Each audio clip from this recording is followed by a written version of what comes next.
بسم آب وولد ومنفس قدوس أحدو أملاك آمين. يتوارك እግዚአብሔር أملاك آبوينا لزاب صحنا اسكزاتي ساعات قدمو خلو لعلو خلو نبزا ساعات زي آزب صحنا ناي أبوتاتنا ناي قدوسان أملاخ ناتناون أملاخ ቅዱስ እግዚአብሔር ስሙ ዝተኸበረን ዝተመስገነን ይኹን። እማ አምላክ ወላዲተ አምላክ ቅድስተ ቅዱሳን ድንግል ማርያም ስለ ፍጹም አዶነታ ስለ ፍጹም ክብራ ክብርን ምስጋናን ይብጻሕያ። ከምኡውን ቅዱሳን አቦታትና ቅዱሳን አዴታትና ብዝተወሃቦም ክብሪ መጠን ኩሉ ምስጋና ይብጻሕዮም። ኣብ ዝተፈላለየ ዓለም ኮይንኩም እዚ መንፈሳዊ ሚድያ እዚ እትከታተሉ ስድራ እግዚአብሔር ኣብ መስቀል ተሰቂሉ ፍጹም ዝኾነ ሰላሙ ብዝሃበና ብኢየሱስ ክርስቶስ ፍጹም ሰላም ከመይ ትጸንሑ ከመይ ትኾኑ ሰላም እግዚአብሔር ምስ ኩላትኩም ይኹን። እንኳዕ ንጻዲቁ አቡነ እስትንፋሰ ክርስቶስ ዓመታዊ ክብረ በዓልን ከምኡውን ብሎማዓንቲ ዓመታውን ወርሓውን ክብረ በዓሎም ዝኾነ ቅዱሳን ብሰላም ኣብጽሐኩም ኣብጽሕና።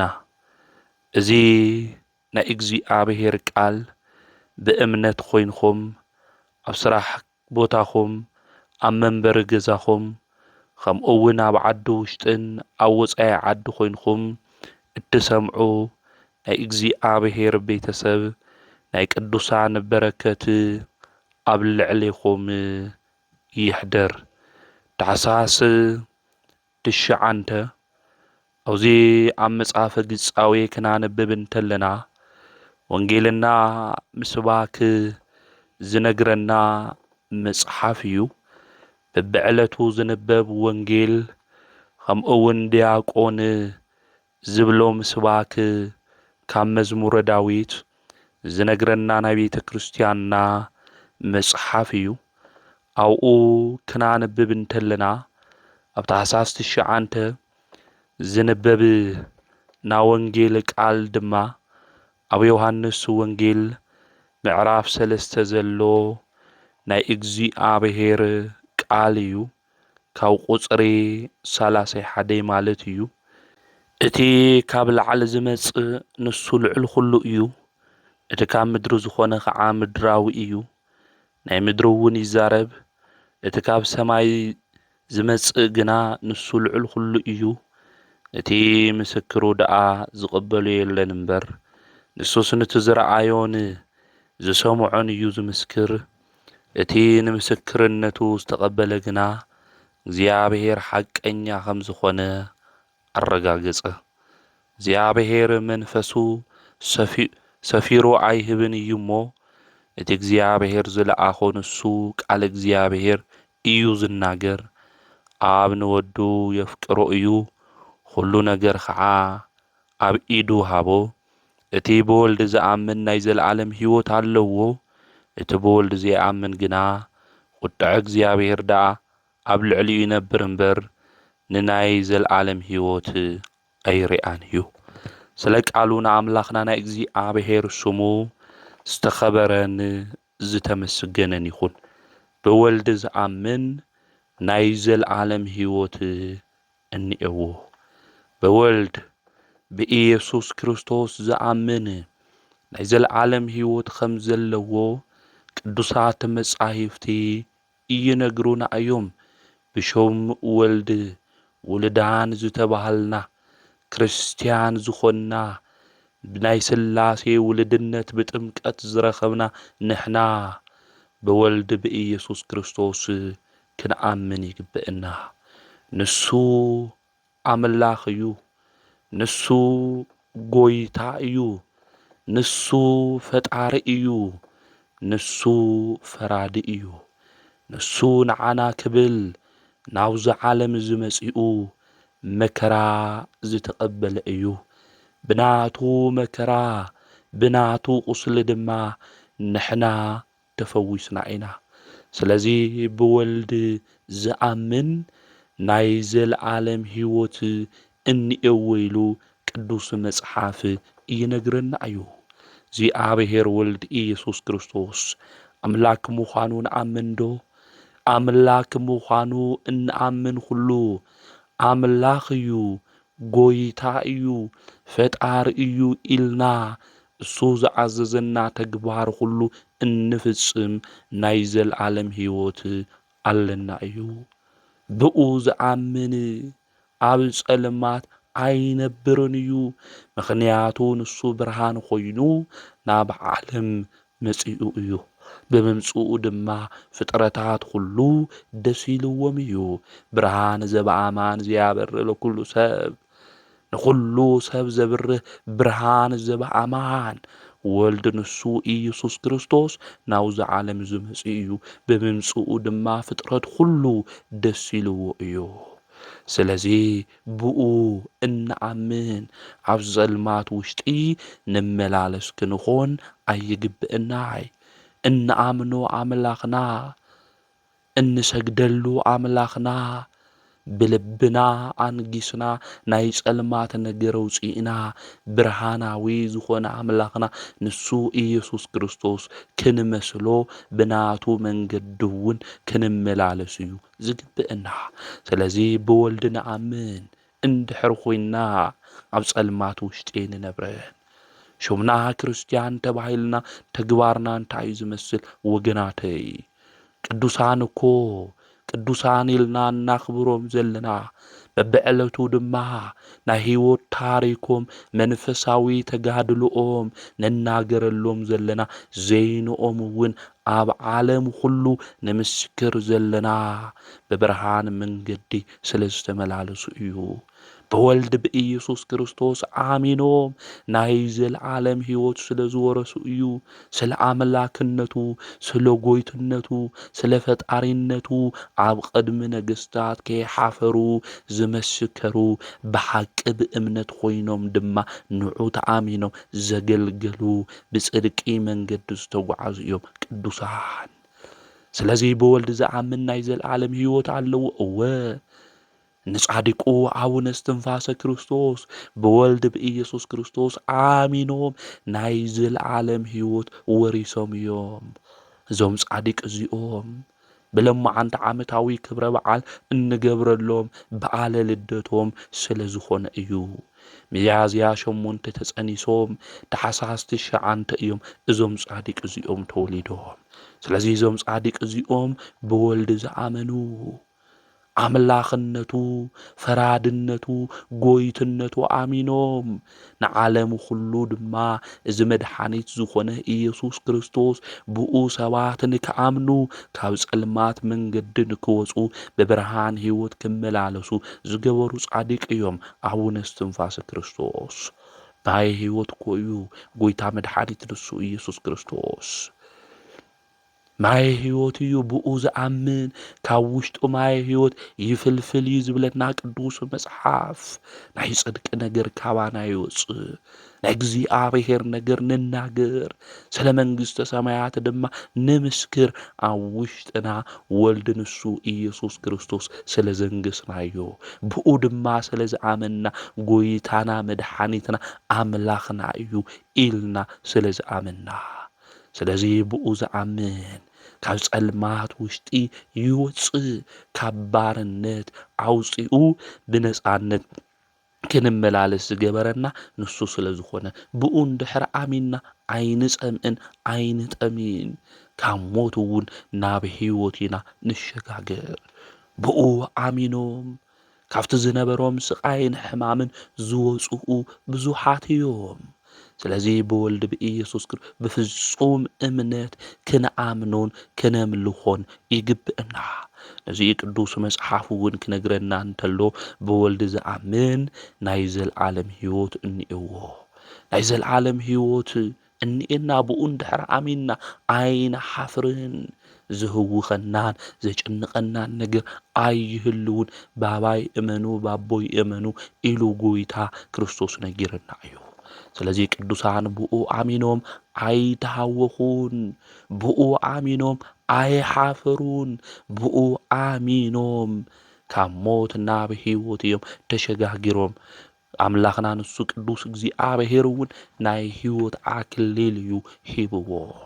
ስለዚ ንሕና እውን ብሕይወት ዘመንና ኩሉ ብኡ ብአምላኽና ብኢየሱስ ክርስቶስ እንአምን ክንኾን እዩ ዝግብአና። ብኡ ንአምን እንድሕር ኮይና ናይ ዘለዓለም ሕይወት እኒአና። ቅዱሳን እውን ብኡ አሚኖም ናይ ዘለዓለም ሕይወት ወሪሶም እዮም።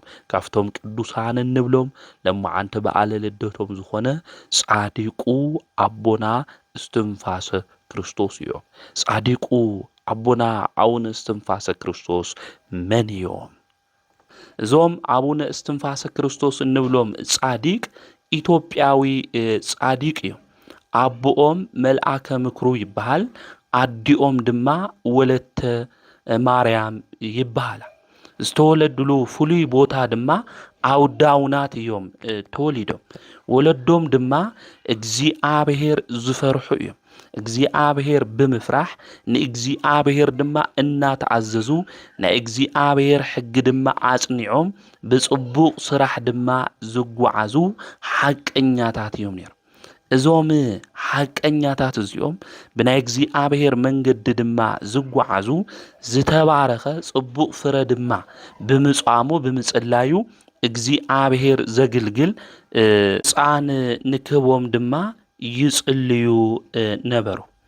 እግዚአብሔር አምላክ ድማ ንዝለመንዎ ዝሰምዕ ንዝጸውዕዎ ድማ ቀረባ ዝኾነ አምላክ እዩ። ስለዚ ጸሎቶም ሰሚዑ ድማ ለመንኦም ተመልኪቱ ድማ እግዚአብሔር እስትንፋሰ ክርስቶስ ጻድቅ ብሚያዝያ 9 ተጸኒሱ ታኅሳስ 9 ተወለደ።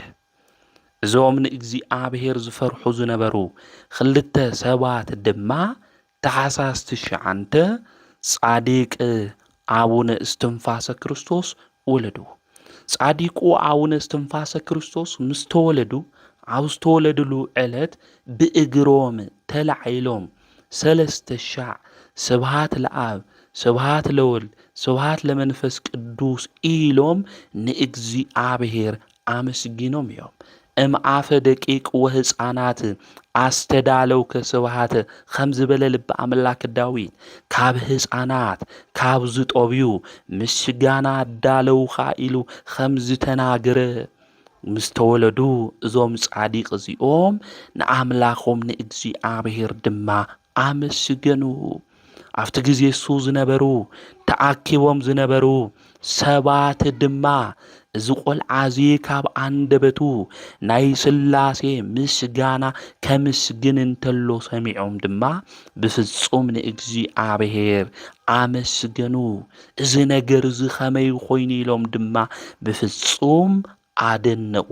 ናይ እግዚአብሔር ስርሑ ግሩም እዩ እናበሉ ተዘራረቡ። አቦኡን አዲኡን ድማ ከምዚ ዝተባረኸ በምስጋና አፉ ዝኸፈተ ህፃን እግዚአብሔር ስለ ዝሃቦም ድማ ንአምላኾም ንቅዱስ እግዚአብሔር አመስገንዎ። ዝተመረጸ ቆልዓ ስለ ዝሃብኻና፣ ዝተባረኸ ህፃን ስለ ዝሃብኻና፣ ዝጸልናዮ ጸሎት፣ ዝነባዕናዮ ንብዓት፣ ዝነገርናካ ነገር ሁሉ ከምቲ ዝነገርናካ ካብኡ ድማ አብሊጽኻ ስለ ዝሃብኻና አምላኽና ቅዱስ እግዚአብሔር ተመስገን ኢሎም ንአምላኾም ቅዱስ እግዚአብሔር ድማ አመስገንዎ። አምላኽና ቅዱስ እግዚአብሔር ብሕይወትና ዘመን ዝለመናዮ ክበና እንተሎ ንዑ ደነምስግኖ ንኾን ወይስ እግዚአብሔር ብዝሃበና ነገር ሁሉ ነቲ ዝሃበና ኣብ መከራና ግዜ ድማ ዝሰምዐና አምላኽና እግዚአብሔር ገዲፍና ኢና ናብ ዘይጠቕሙና ናይ ርኩሰትን ናይ ኃጢአትን ቦታ ኢንጆይ ሪላክስ ክንገብር ክንዝናነየልና ንእግዚአብሔር አምላኽና ዝሃበና ከመስገና እግርና ናብ ካሊእ ዝኸድ። ስለዚ ምስትውዓል የድሊ እዞም ሰባት እዚኦም ዝተባረኸ ህፃን ብዝተወለደሉ ዕለት ድማ ዘመስገነ ህፃን ስለ ዝሃቦም ንኣምላኾም ንቅዱስ እግዚአብሔር ድማ አመስገኑ። ስለዚህ በሕይወት ዘመንና ሁሉ ለሚና አምላኽና ቅዱስ እግዚአብሔር ስለቲ ዝለመናዮ ነገር ክበና እንተሎ ናብ ቤተ ክርስቲያን ኸይድና ኣብ ቅድሚ እግዚአብሔር እውን ጠጠው ኢልና ነቲ ዝገበረልና ኣምላኽና እግዚአብሔር ክነምስግን እዩ ዝግብአና። ናይ ሓደ ኢና ግን እግዚአብሔር ምስ ሃበና ንርስዖ ኢና። ገንዘብ ሃበኒ ንብሎ እሞ ገንዘብ ምስ ሃበና ላብ ለይጠቕሙና ቦታታት ኸይድና እግዚአብሔር ብቲ ዝሃበና እንሕዝኖ ብዙሓት ኢና። ስለዚ ካብዚ ተግባር እዚ ወፂና ዝሃበና ኣምላኽ ቅዱስ እግዚአብሔር ስለ ዘይነገርዎ ተኻኩሉ ሽሙኻ ይመስገን ኢልና ኣምላኽና ቅዱስ እግዚአብሔር ከነምስግኖ ይግብአና። ስለዚህ ዞም ሰባት እዚኦም አመስገኑ። ናይ ምስጋና ህይወት እውን ስለ ዝነበሮም ብምስጋና መንገዲ ተጓዒዞም ኣምላኾም ቅዱስ እግዚአብሔር ሽሙ ልዕል ኣቢሎም ድማ ፀውዑ። 40 መዓልቲ ምስ መልኦ ድማ ናብ ቤተ ክርስቲያን ወሰድዎ። ናብ ቤተ ክርስቲያን ምስ ወሰድዎ ድማ እቶም ካህናት ምስ ኣጥመቕዎ ሽሙ እስትንፋሰ ክርስቶስ ኢሎም ድማ ሰየምዎ። ስጋ ወደሙ ተቐቢሉ ድማ ናብ ገዝኡ ተመለሰ። እስትንፋሰ ክርስቶስ ማለት ናይ አብ ናይ ወልድ ናይ መንፈስ ቅዱስ እስትንፋስ ከምኡ እውን ናይ ክርስቶስ እስትንፋስ ማለት ምዃኑ ትርጉሙ ልቢልና ክነስተውዕል ይግብአና። እግዚአብሔር መልአከ ምክሩ ቅዱስ ሚካኤል ድማ እናሓለዎ አበየ። መልአኩ ቅዱስ ሚካኤል እናሓለዎ። ወገናተይ ደቂ ሰባት ኩልና ሓላዊ መልአክ እኒአና እዩ። እዚ ሓላዊ መልአክ እዚ ንክሕልወና ካብ እግዚአብሔር ድማ ምሕረት ንክልምነልና ብጽቡቕ ስራሕ ክንኸድ እንተለና እቲ ዝሕልወና መልአክ ኩልሻዕ ምሳና እዩ ዝኾን። ናብ ኣምላኹ ናብ እግዚአብሔር ድማ ዕድመ ሃቦ ስርሑ ባርኸሉ ነገራቱ ሁሉ ድማ ሰናይ ግበረሉ እናበለ ይጽልእ እዩ። ነገር ግን ናይና ስራሕ ብናይ ጽድቂ መንገዲ ምኻድ ሓዲግና ናብ ዘይጠቅም ናይ ርኽሰት ቦታታት ክንኸድ እንተለና ግን ተመልአከ እግዚአብሔር ምሳና ናብ ዘይተቀደሰ ቦታ ኣይኣትዊ። ክንፈልጦ ዝግብአና እዚ እዩ። ንኣብነት ናብ ናይት ክለብ ክንኣትው እንተለና ናይ ዝሙት ቦታታት ክንኣትው እንተለና መልአከ እግዚአብሔር ምሳና ይኣትዊ 40 ክንዲ ወይ ከዓ እመት ርሒቑ እዩ ዝሕልወና። ከምኡ እውን ይሓዝን። ንምንታይ ኢኻ ነዚ ንክሕልዎ ጌርኻኒ ነዚ ካብ ልሕልዎስ ንእንስሳት ልሕልው ይሕሸኒ ኢሉ እዩ ተመልአክ ዝሓዝን። ስለዚ ርኩሰት ዘይጠቕሙ ነገራት ክንገብር እንተለና መልአከ እግዚአብሔር ምሳና ይኾኒ። ካባና ርሒቑ እዩ ዝሕልወና።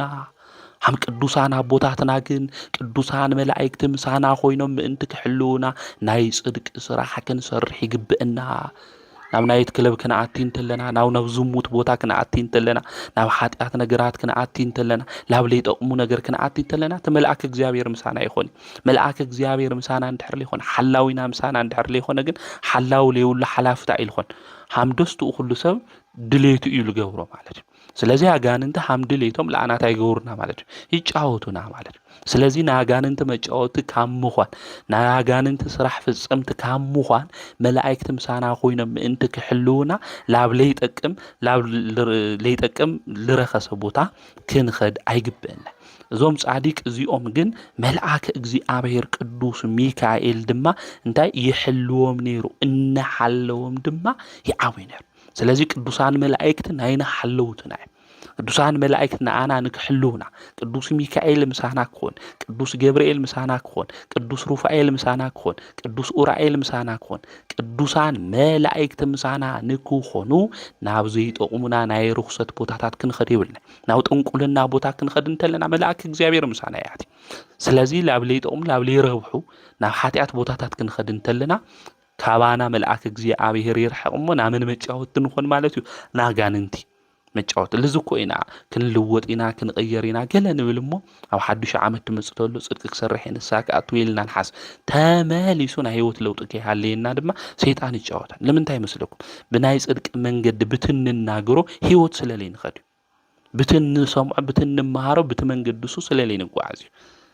መብዛሕቴና ድኽመት እኮ ዝኮይ ስለ ንስሓ ክንገረና እንተሎ ንስሓ ፍልጠት ጌርና ንሕዞም በይ ንስሓ ህይወት ጌርና ይንሕዞ ስለ ቅዱስ ቁርባን ንመሃርሞ ቅዱስ ቁርባን ፍልጠት ጌርና ወይን መከራኸር ጌርና ንሕዞም በይ ኣብ ቅዱስ ቁርባን ህይወት የምነብር ይማል ስለዚህ ክነስተውል ክርስትና እንነብሮ ህይወት በይ ብፍልጠት እንጓዓዞ ሰውልና እንኸዶ ናይ ሃይማኖት መንገድ ሐምለ ይሆነ ግን ምስተዋል የድልማል ተፍልጠትና ለምንታይ ላብ ተግባር ለቀየር ይኮን ግቦ ኣብ ክርስትና እምነት ክንነብር ተለና ስለዚህ መልአከ እግዚአብሔር እንሐለው ይዓቢ ነበረ መልአከ እግዚአብሔር እንሐለው ከዓቢ እንተሎ ድማ መንፈስ ቅዱስ ለቦኑ ብሩህ ገበረሉ በ5 ዓመቱ ናይ ቅዱሳን መጻሕፍቲ ቃላት ቡልያት ሐዲሳት ከምኡውን ድርሳናት ፈለጠ ካብ መምህሩ ኪራኮስ ድማ ናይ መጽሐፍቲ ትምህርቲ ምስተርጓም ብሸውዓተ ዓመቱ ወደ በምስተዋዓል ክምልከት እንተሎ ድማ አቡኡን አዲኡን ዘመዱ ዝሓደገ ቃለይ ድማ ዝሕሉ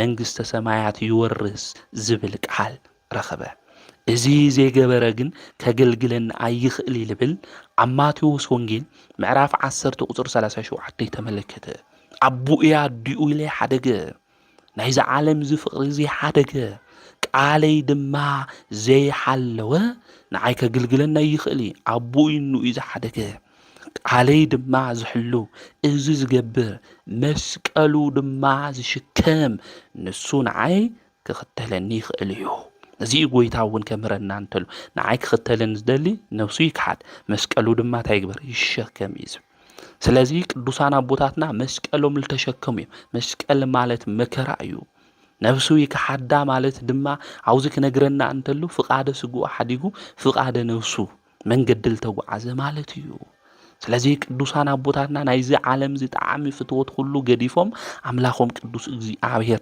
ንዝበለጸ አገልግሎት ዝተኸተሉ እዮም ዝቃል እዚ ከነብብ እንተሎ ድማ ኣብ ልቦኑ ሒዙ መነነ ከምንን ድማ ደለየ ናይ ምናነ ፍቅሪ ድማ ኣብ ውሽጡ ሓደሮ ናይዚ ዓለም እዚ ነገር ከንቱ ምዃኑ ዓለም ሓላፊ ፍትወት ሓላፊ እስመ ኩሉ ሓላፊ ውእቱ ኮኢሉ ለና ቅዱስ ጳውሎስ ወገናቴ ብዛ ዓለም እዚ እናተደነቕና መንፈሳዊ ነገርና ልገደፍና እንድሕርሃልዩና ልቢልና ነስተውዕል እዛ ዓለም ኸዚ እንሪኦም ዘለና ነገራት ሁሎም ዝሓልፉ እዮም ኣብ ዓለም ለለው ነገራት ሁሉም ምሳና ዝኸዱ ይኾኒ ሓደ ሰብ ገንዘብ ነጓይ ኢና ሃፍቲ ድማ ንሕዚና ጽቡቕ እዩ ሃፍቲ መሓስ ገንዘብ መሓስ ለሃፍቲ ገንዘብ ኢልና ግን በዓልና ቢዚ ጌርና ካብ መንፈሳዊ በረከት እንድሕር ርሒቕና ኮይና ካብ መንፈሳዊ ህይወት ርሒቕና እንድሕር ኮይና ግን እቲ ዝኣከብናዮ ገንዘብና ነጋንጎ መንግስተ ሰማያት ክእትወና ይኽእል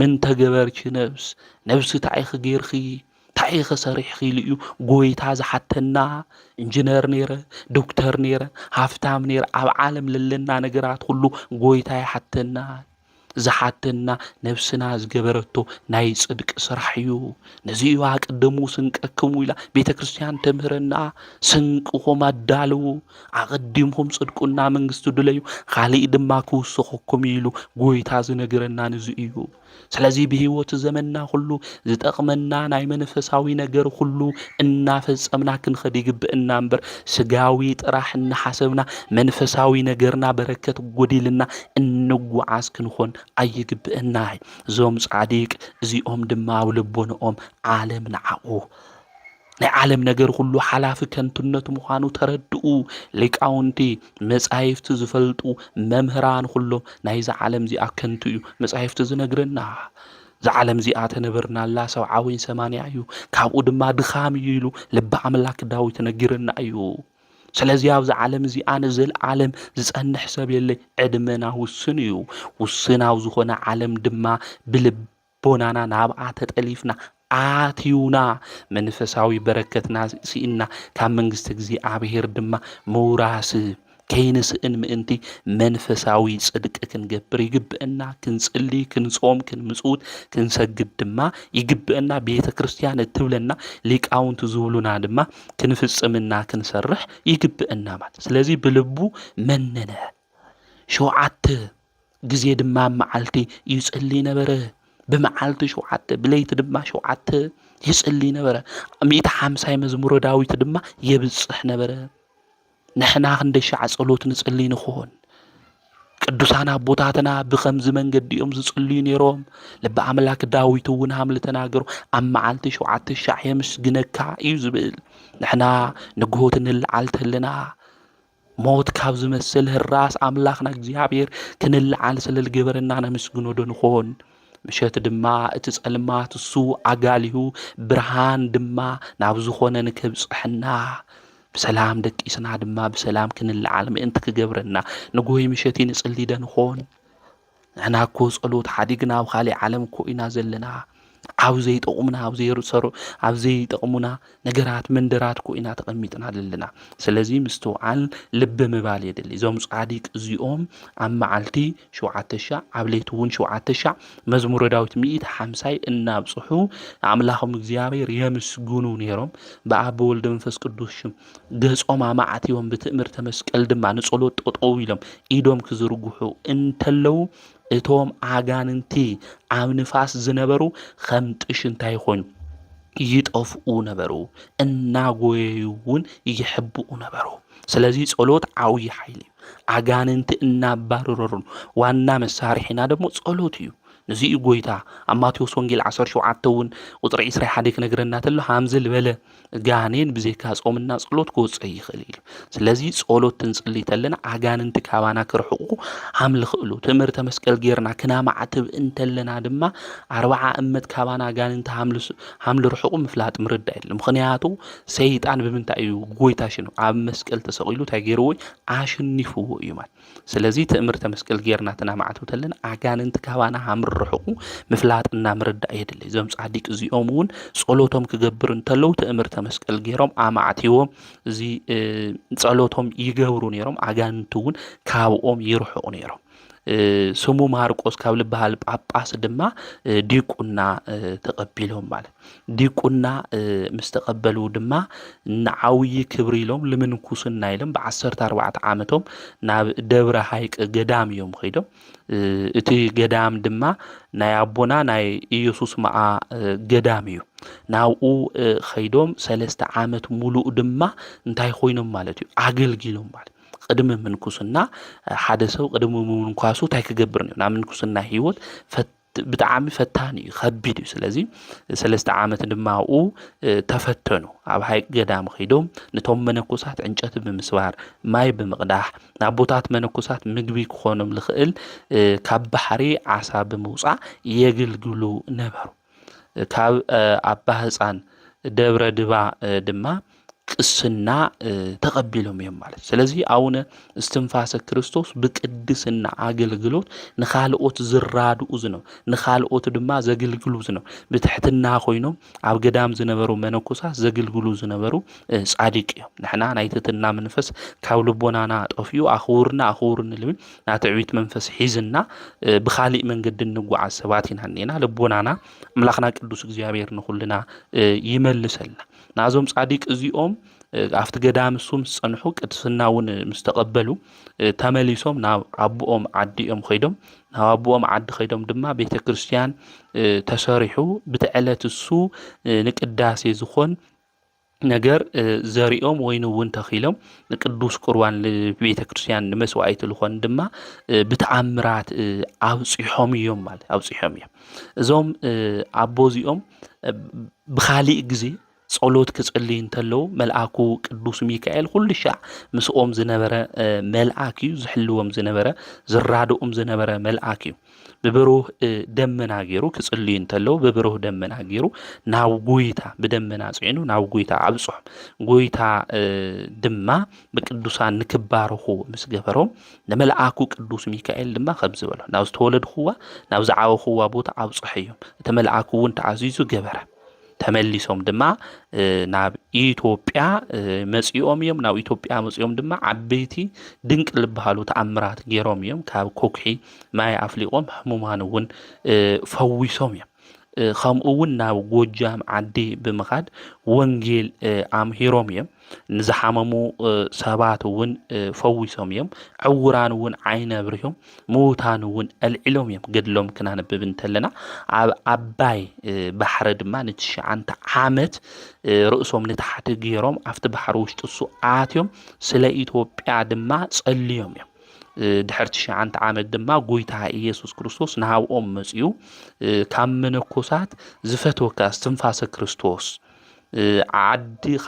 ኢትዮጵያ ባሪኸያ ህዝባ እውን ምሒረ እየ ካብ ባሕሪ ውፃእ ኢልዎም ኣቦና ድማ ካብ ባሕሪ ወፂኦም ተንበርኪኾም ንጎይታ ንኢየሱስ ክርስቶስ ድማ ኣመስጊኖም እዮም ናብ መዕረፊ ቦታይ ዓበ እዩ ኢልዎም ናብ ዳውናት ምዃኑ ነጊርዎም ቃል ኪዳን ኣትይውሎም ድማ ንሶም እውን ናብ ደብረ ኣሰጋጅ ዝበሃል ቦታ ኸይዶም ናብቲ ቦታ እሱ ክኸዱ እንተሎ ፀሓይ ክትኣትው ኢላ ነይራ ኣቡነ እስትንፋሰ ክርስቶስ ድማ ጸለዩ በኸዩ እውን ናብ ጌታ ኢየሱስ ክርስቶስ ትጽልይ ተለዉ ድማ እዛ ፀሓይ እዚኣ ጠጠው ክትብል እኒእዋ ብኢየሱስ ክርስቶስ ስም ድማ ኣውጊዘክ እኒእኹ በሉ ለመስፍን ኢያሱ ኣብ ገባኦን ጠጠው ከም ዝበል ኩሉ ከዚ እውን ጠጠው በል እታ ፀሓይ ድማ እንታይ ኮይና ጠጠው በለት ማለት ናዞም ጻዲቅ እዚኦም ብጸሎቶም ፀሓይ ክትኣትው ኢላ ነበረት ሃም ኢያሱ ወልደ ነዌ ጠጠው ክትብል ዝገበሩ ጻዲቅ እዮም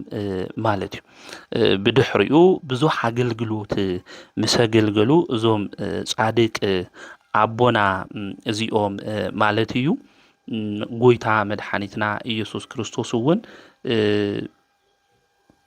ቃል ኪዳን ኣትይውሎም እዩ ነዞም ኣቦና እዚኦም ቃል ኪዳን ኣትይውሎም ዝኽርኻ ዝገበረ ገድልኻ ድማ ዘጽሐፈ ቤተ ክርስቲያንኻ ዘስርሐ ሓጢኣቱ ይቅር ክብሎ እየ ፈታውየ እስትንፋሰ ክርስቶስ ገድልኻ ዘጽሐፈ ዘንበበ ዝተርጎመ ጽሒፉ ድማ ኣብ ገዝኡ ዘቐመጠ ካብ ዝተፈላለየ ሕማም ድማ ክፍወስ እዩ ካብ ዝፈታተንዎ ርኩሳን ኣጋንንት እውን ኣይቐርብዎ ክስውሮ እየ ካብቲ ፈተናሱ ተሓላላፊ ዝኾነ ሕማም ድማ ናብኡ የመጽእ ተቐማጥ ጥሜት ቸነፈር ናማይ ምስኣን ናይ ክዳን ምስኣን ነገራት እውን ላውቀ ይበጽሒ ለንጊዮስ ተባሃለ ክፉእ ጋኔን እውን ናውኣ ይቐርብ ፋኒኦንን ሩፋኤልን እስካብ ዘለዓለም ክሕልው እዮም ኢሉ ቃል ኪዳን ኣትይውሎም በዓል ብዙሕ ቃል ኪዳን ዝኾኑ ኣቦና እዮም እዞም ጻዲቅ እዚኦም ማለት እዩና ኣብ መወዳእታ ብሚያዝያ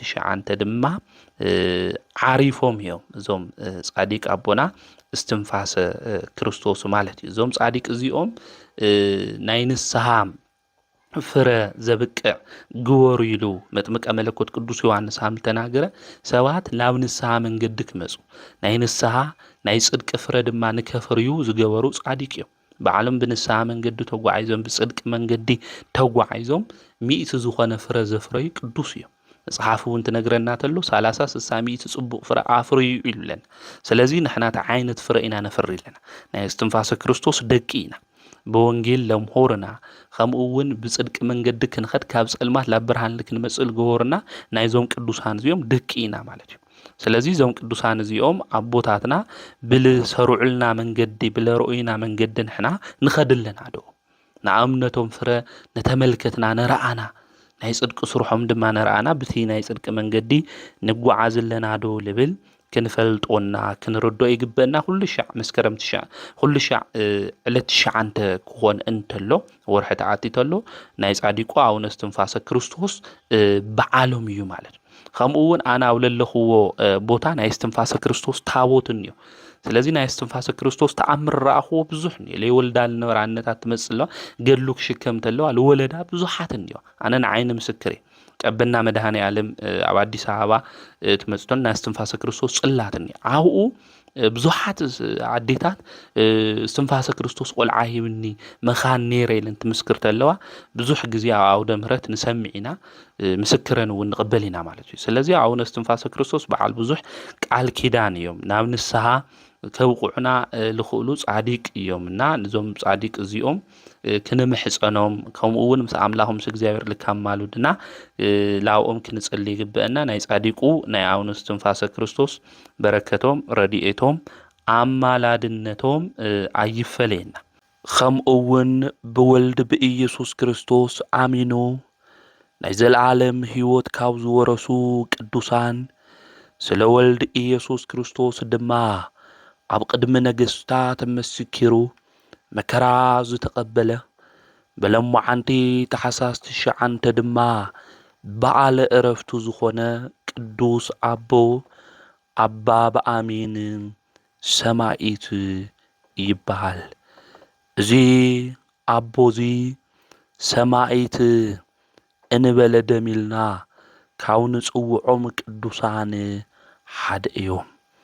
እዞም ቅዱስ ኣቦ እዚኦም ኣብ መጽሓፍ ስንክሳር ታሪኮም ገድሎም ክናነብብ እንተለና ከምዚ ኢሉ እዩ መጽሓፍ ስንክሳር ዝነግረና።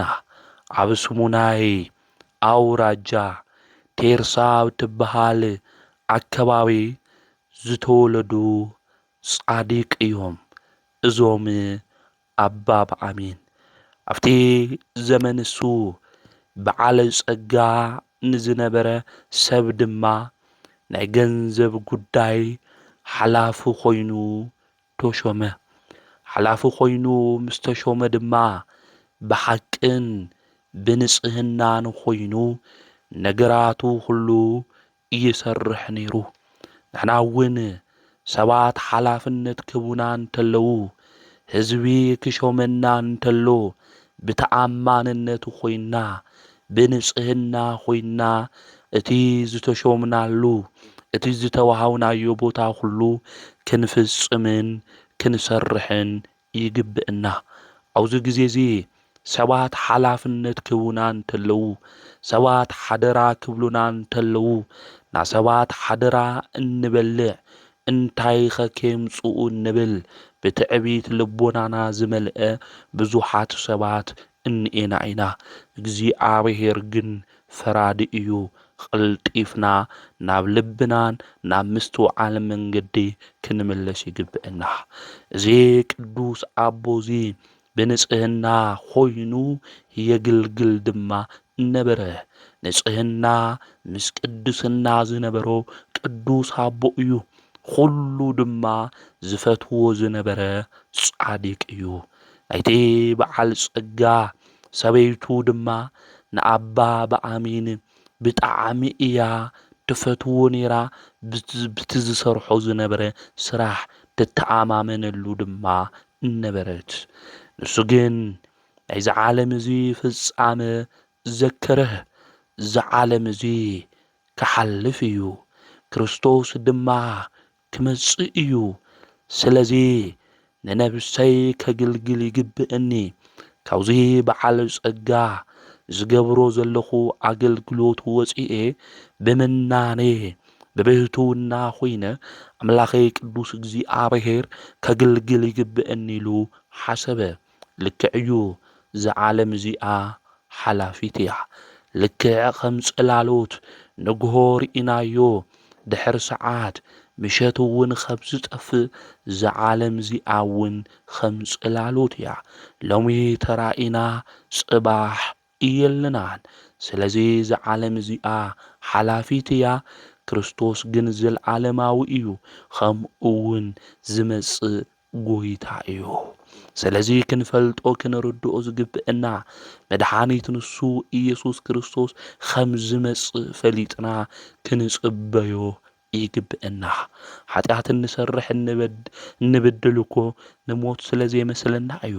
መልአከ ሞት ዝመጽእ ስለ ዘይመስለና እዩ። ጐይታ መድኃኒት ኢየሱስ ክርስቶስ ናባና ከም ዘይመጽእ ስለ እንሓስብ እዩ። እዚ ዓለም እዚኣ ግን ሓላፊት እያ።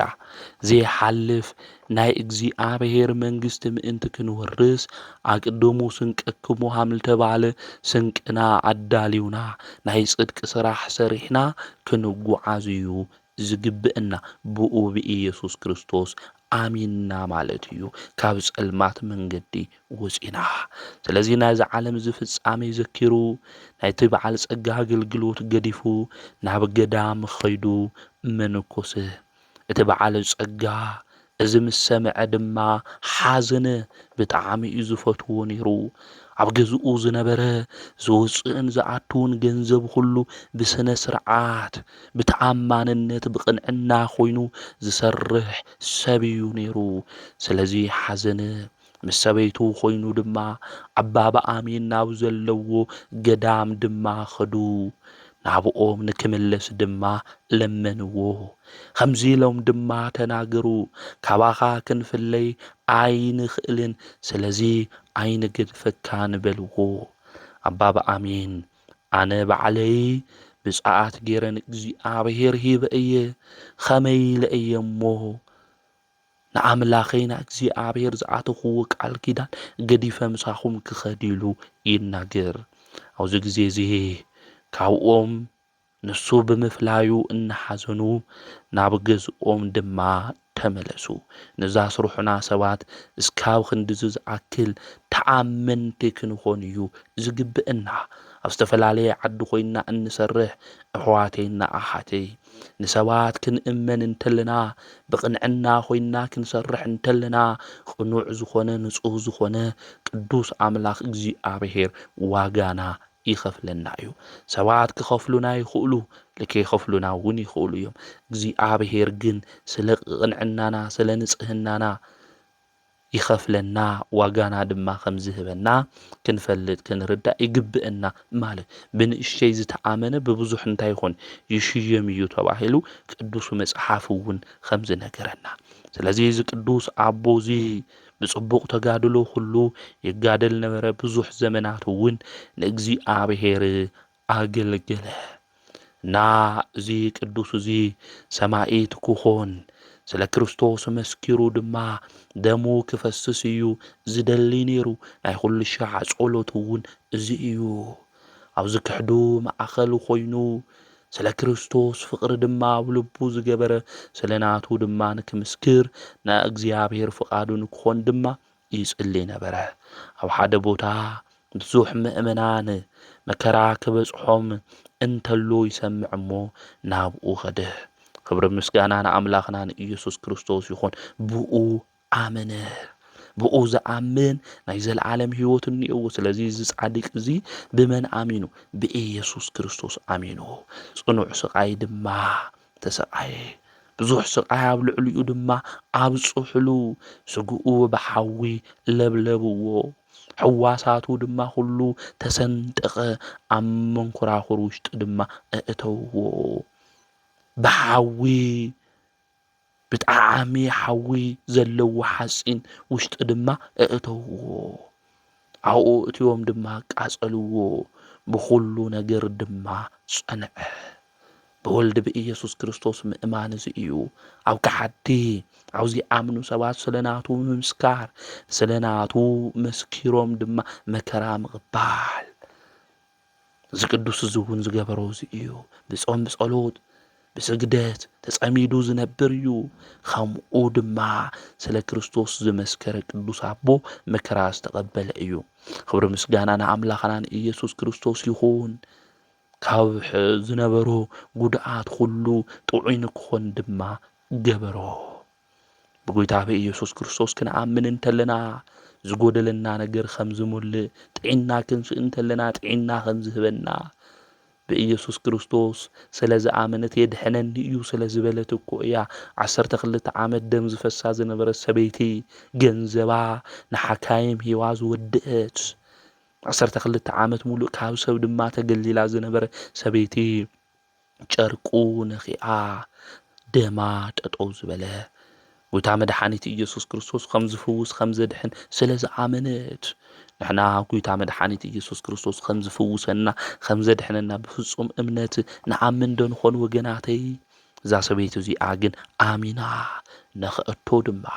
ነኺኣቶ ድማ ሓይሊ ካብኡ ወፂኡ ደማ ድማ ናታ ጠጠው በለ ንዝኣምኑ ሰባት ዝግበረሎም እዚ እዩ እምነትካ ድሒንክ እዩ ብሰላም ኽዲ ካብ ሕማም ኸውን ሓዊኺ ኢሉ ክርስቶስ ድማ ተናገረ ንኹልና ከምኡ ይበለና ወገናተይ ሓዊኹም ኢኹም ድሒንኹም ኢኹም ካብ ገዲም ሕማም የብልኹም ኣብ ደምኹም ዘቃጽለኩም ዝህውኸኩም ዝነበረ ነገር ሁሉ ተፈዊሱ ይበለና ጎይታ መድሓኒት ንሱ ኢየሱስ ክርስቶስ ብኡ ንኣምን እንድሕር ኮይንና ካብ ሕማምና ሁሉ ንፍወስ ኢና ዝፍውስ ዘድሕን መድሓኒት ንሱ ጎይታ ኢየሱስ ክርስቶስ ስለ ዝኾነ ስለዚ ዛ 12 ዓመት ሙሉእ ደም ዝፈሳ ዝነበረት ሰበይቲ ደሓነት እግዚአብሔር ውን ቅዱሳኑ መከራ ክበጽሖም እንተሎ ካብ መከረኦም ሁሉ ዘድሕኖም ዘናግፎ ንሱ እዩ።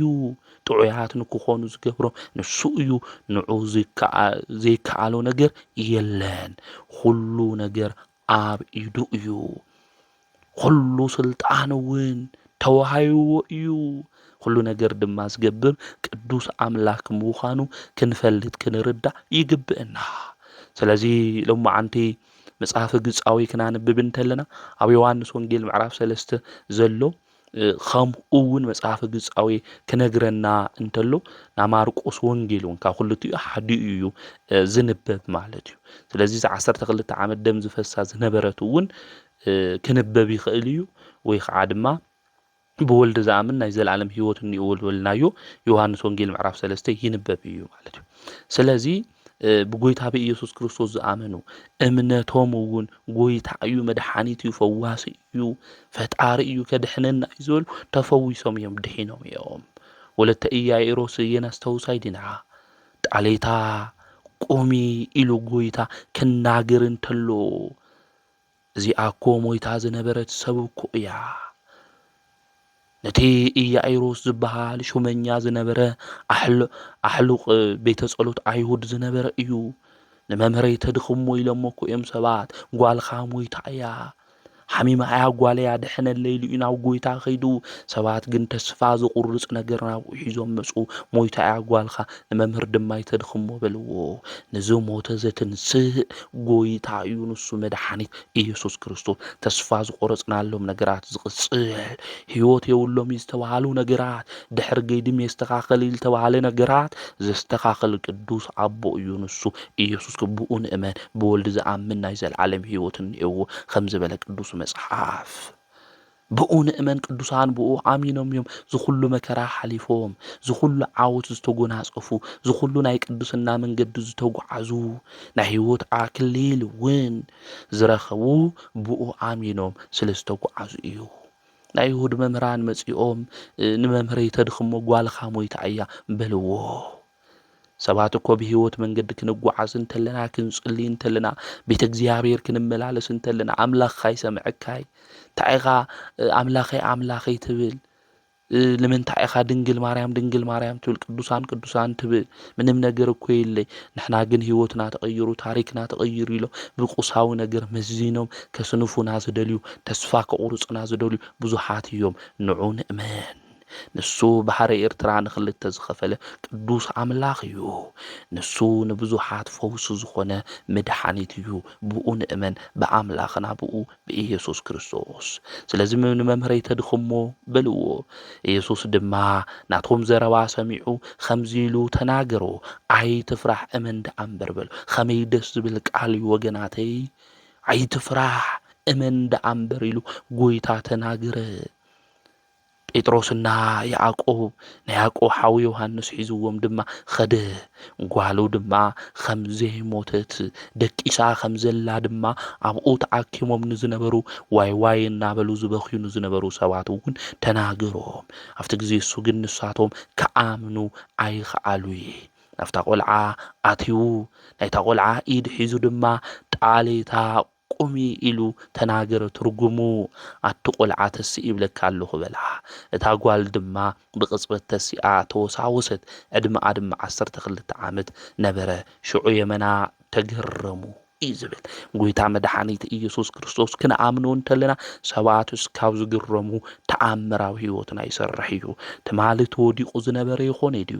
ትማሊ እቲኣ ወዲቓ ዝነበረት ይኾንቲ ድያ? ዝብሉ ዝነበሩ ሰባት ሁሉ እስካብ ዝግረሙ ብኽብርን ብሞገሱን ጠጠው የብለና። ብመን ክንኣምን ይግባእ? ብወልዲ ክንኣምን ይግባእ። ብወልዲ እንድሕር ኣሚንና ኮይና ካብ ሞት ናብ ህይወት ከም ንሸጋገር ነገራትና ሁሉ ክስተኻኸል ከም ዝኽእል ምፍላጥን ምርዳእን ይግብአና። ስለዚ እዚ ጻዲቅ እዚ ብጎይታ ብኢየሱስ ክርስቶስ ኣሚኑ መከራ ዝተቐበለ እዩ። ጎይታ መድሓኒት ኢየሱስ ክርስቶስ ድማ ፈዊስዎ ማለት እዩ። ከምኡ እውን እዚ ኣቦዚ ብዙሕ ስቃይ ምስ ተቐበለ ጣዖት ዘምልኹ ዝነበሩ ዘመን ኩሉ ሓሊፉ ጻዲቁ ቆስጠንጢኖስ ድማ ነገሰ። ክብርን ምስጋናን ንኣምላኽና ንኢየሱስ ክርስቶስ ይኹን እሞ ዲዮቅልጥያኖስ ዘስርሖ ጣዖታት ኩሉ ቤተ ጣዖት ንክፈርሱ ኣብያተ ክርስቲያናት ንክኽፈቱ ድማ ኣዋጅ እዚ ቆስጠንጢኖስ ጻዲቅ ድማ ዓወጀ። ዲዮቅልጥያኖስ ኣሲሩዎም ዝነበሩ እስረኛታት ሁሉ ድማ ንክፍትሑ ኣዘዘ። ኣብዚ ግዜ እዚ ኣባ ብኣሚን እውን ተኣሲሩ እዩ ነይሩ። ጎይታ ኢየሱስ ክርስቶስ ድማ ተገሊጹሉ ንቅዱሳን ከምዚ ይቐረባ ጎይታና መድሓንና ኢየሱስ ክርስቶስ ንሕና እውን ንኣምኖ እንድሕር ኮይና ብፍጹም እምነት ውሽጢ እንድሕር ኮይና ኣብ ሂወትና ኩሉ ንሱ እናተገለጸ ይባርከልና ንሱ ነገራትና ከም ዘስተኻኽለልና ክንፈልጥ ክንርዳእ ይግብአና። ስለዚ ኣባ ብኣሚን ጎይታ መድሓኒት ኢየሱስ ክርስቶስ ተገሊጹሉ ከም ሰማዕታት ክቆጽረካ እየ ኢሉ ከመን ከም ሰማዕታት ክረኽብዎ ዝግባእ ጽድቂ በረከት ዋጋ ከምኦም ክበካ እየ ኢሉ ተናጊሩ። ሰማዕታት እንበለ ደም ኢልና ካብ ንጽውዖም ቅዱሳን ሓደ እዩ እዚ ጻዲቅ እዚ ኣባ ብኣሚን ማለት እዩ። ንጉስ ቆስጠንጢኖስ እውን ካብቶም ተኣሲሮም ዝነበሩ ኣቦታት ቡራኬ ክቅበል ደልዩ ሰብዓይ ክልተይ ዝተኣሰሩ ኣቦታት ነይሮም ናብኦም ድማ ኸይዱ ካብኣቶም ኣባ ኖብ እውን ሓደ እዩ። ኣባ ብኣሚን እውን ሓደ እዩ።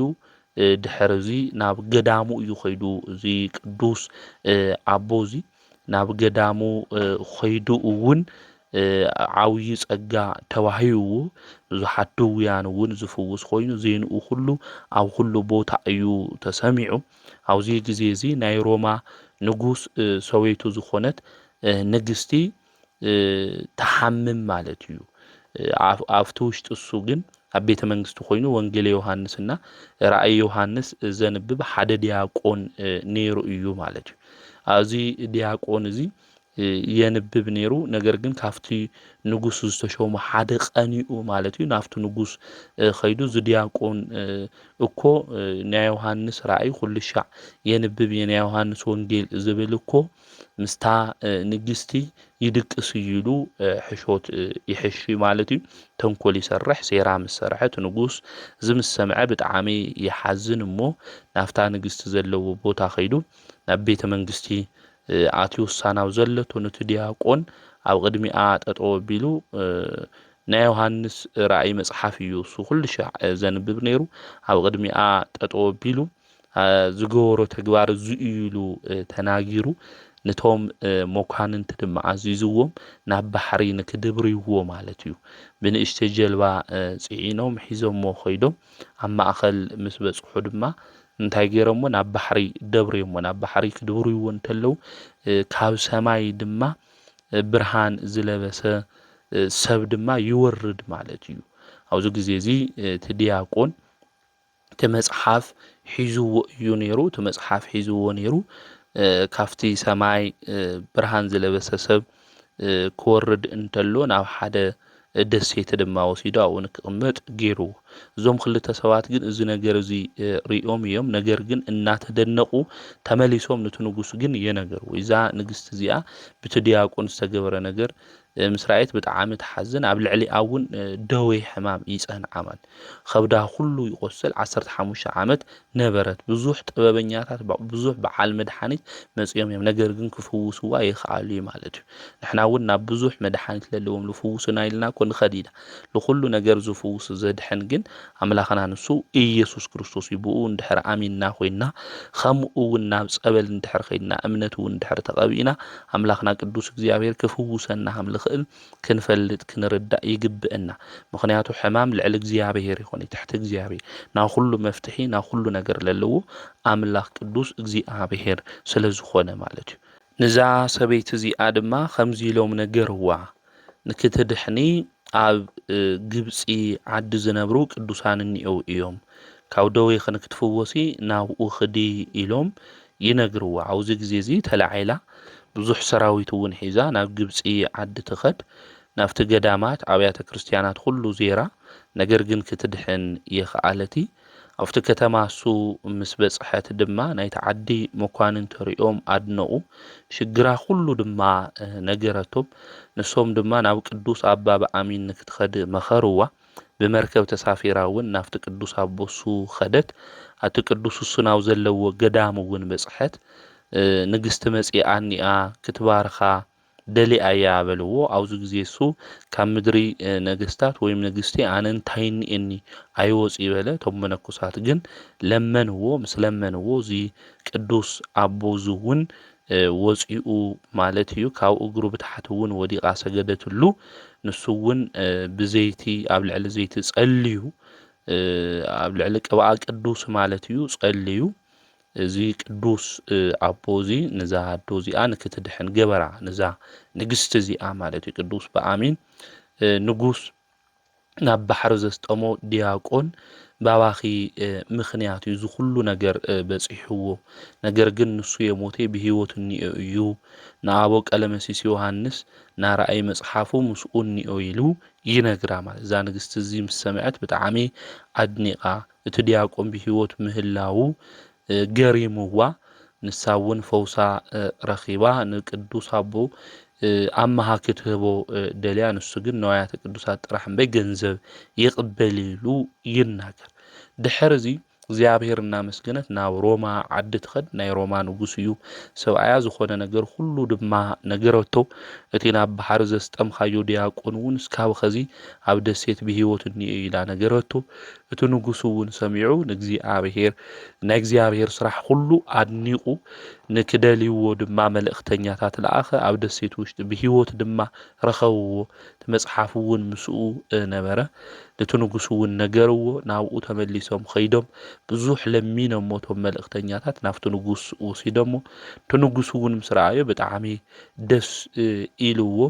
ትሕቲ እግሩ ወዲቑ። ናይ ሮማ ንጉስ ኮይኑ ትሕቲ እግሩ ወዲቑ ኣብ ልዕለይኻ ዝገበርክዎ በደል ይቅር በለለይ በሎ። ብሓደ ኢና ንእግዚኣብሔር በዲልና እየ፣ ኣነ እውን በደለኛ እየ ኢሉ ተናገረ ስለ ትሕትና። ድሕርዚ እዚ ዲያቆን እዚ ኣብ ሮማ ዓዲ ሊቀ ጳጳስ ተሾይሙ ናይ ዮሃንስ ኣቦ ቀለመሲስ ራእይ ተርጉሙ ቅዱስ ኣባ በኣሚን ብመዓልቲ ብለይቲ እውን ዝጋደል ንክኾን እውን ዝቅዱስ ኣቦ እዚ ይጽልየሉ ነይሩ ማለት እዩ። ስለዚ እዚ ተደውርዩ ዝነበረ ሰብ ኣባ በኣሚን እውን ተናጊሩ ንዓ እውን ፈዊስዋ ሊቀ ጳጳስ ንክኾን ኣብ ሮማ እውን ኮይኑ እዩ። ኣባ በኣሚን እውን ኩሉ ሻዕ ዝጽልዩ ዝነበሩ ቅዱስ ኣቦ እዮም ማለት እዩ። ኣብቲ ግዜ እሱ ኣባ በኣሚን ኣብ ዝነበሮ ግዜ ኤጲስቆጶስ ነይሩ ኣብ ጥቕኦምና ናይ ሰማዕታት ገዳም ነይሩ። በዓል እውን ይገብሩ ነይሮም እዞም ምእመናን እዚኦም። ነገር ግን ኣርዮሳውያን እናበዓሎም ሓሰተኛ ኤጲስቆጶስ ሾይሞም ህዝቢ ኩሉ ዘስሕቱ ኮይኑ ናይቲ ዓዲ ኤጲስቆጶስ ናብ ኣባ በኣሚን መጺኡ ይነግሮ። ከሃድያን ዘውጽሕዎ ነገር ሁሉ ይነግሮ። ኣባ በኣሚን እውን ይሓዝን። ናይ ሰማዕታት በዓል ኣብ ዝኾነ ግዜ ናይዞም ከሃድያን ምኽሪ እዚኦም እግዚኣብሔር ይበትን ኢሉ ቅዱስ በኣሚን ኣባ በኣሚን ማለት እዩ ምስ ህዝቡ ኮይኑ ናብ እግዚኣብሔር ይልምን፣ ይሰግድ፣ ይጽሊ ማለት እዩ። እግዚኣብሔር እውን በትሪ ሓዝ ይብሎ ነቲ ህዝቢ እውን በትሪ ንክሕዙ ይእዝዝ። ኣብዚ ግዜ እዚ ልኦም ምስ ረኣዩ እዞም ከሃድያን ሓሳቦም ኩሉ ተበቲኑ ምኽሮም እውን እግዚኣብሔር በቲንዎ እዩ። ና ቅዱስ በኣሚን እውን እዚ ነገር እዚ ምስ ተገበረ ንእግዚኣብሔር ኣመስጊኑ ዓረፍተ ዘመኑ እውን እዚ ቅዱስ ኣቦ እዚ በፂሑ ዓሪጉ እውን ናብ ሞት ደዌ ምስ ሓመመ እውን መነኮሳት ኩሉ ኣኪቡ ኣጽናዕኒዕዎም። ከምኡ እውን ካባኹም ክፍለ እየ ኢልዎም። እቶም መነኮሳት ደቁ ሓዚኖም እዚ ቅዱስ ኣቦ እዚ ብለማዓንቲ ታሕሳስ 9 ነብሱ ኣብ እግዚኣብሔር ኢድ ድማ ሓበ ማለት እዩ። ስለዚ እዚ ቅዱስ ኣቦ እዚ ብወልድ ዝኣመነ ከምኡ እውን ናይ ጽድቂ ስራሕ ድማ ዝሰርሐ ብወልዲ ኣሚኑ ሰባት እውን ንክኣምኑ ዝገበረ ናይ ዘለዓለም ህይወት ድማ ዝወረሰ ቅዱስ ኣቦ እዩ። ብዙሕ ተኣምር እውን ዝገበረ እዩ እዚ ቅዱስ ኣቦ እዚ ኣባ በኣሚን ኢልና እንጽውዖ። እግዚአብሔር አምላክና ምስጋና ይኹኖ። ንዓና እውን ብዚ ቅዱስ እዚ ጸሎት ይምሐረና። በረከቱ እውን ምስ ኩልና ህዝበ ክርስቲያን ይኹን። እና ታሕሳስ 9 መጽሓፈ ግጻዌ ክናነብብ እንተለና ወንጌል ዝነግረና ብወልድ ዝኣምን ናይ ዘለዓለም ህይወት ከም ዘለዎ እሞ ወልድ ኢየሱስ ክርስቶስ ብኡ ኣሚንና ትንሣኤና ህይወት ምዃኑ ሓቀኛ ጓሳ ምዃኑ ኣሚንና ካብ ኃጢአት ናብ ጽድቂ መንገዲ መጺና ክንመላለስ ኣምላኽና ንሱ ድማ ውሽጥና ልክነብር ናይ ዘለዓለም ህይወት ልክንወርስ ናይ ጽድቂ ስራሕ ልክንሰርሕ ንኣምላኽና ናይ እግዚአብሔር ቅዱስ ፍቃድ ይኹነልና ዘምህረና ዝገሰጸና ናይ አቦታትና አምላክ ቅዱስ እግዚአብሔር ስሙ ተኸበረን ተመስገነን ይሁን። ወስብሐት ለእግዚአብሔር ወወላዲቱ ድንግል ወለመስቀሉ ክቡር።